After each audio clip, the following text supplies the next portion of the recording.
அதுக்கப்புறம் வந்து நான் என்னென்ன இருக்குது அப்படிங்கிறத 1 by 1 சொல்கிறேன்.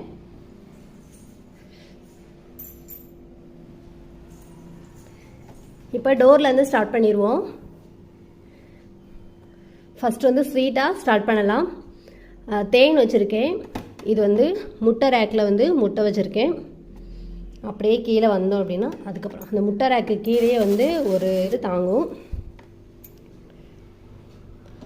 அப்புறமா அடுத்த ரேக்குக்கு வருவோம். இது வந்து ஜாம் இருக்குது இதில். அதுக்கப்புறம் இந்த கீழே இருக்க டப்பா வந்து நானே வந்து வீட்டில் வந்து ரெடி பண்ண ஊறுகாய் வந்து இதில் இருக்குது. இதில் வந்து பூண்டு நம்ம அவசரத்துக்கு யூஸ் பண்ணும்போது கூட ரொம்ப அப்படியே ஃப்ரெஷ்ஷாகவே இருக்கும், கொஞ்சம் கூட சேஞ்ச் ஆகாது. அதே மாதிரி தான் மல்லித்தலையும் நான் போட்டு வச்சுருக்கேன். பாருங்கள் எப்படி பேக் பண்ணி வச்சுருக்கேன்.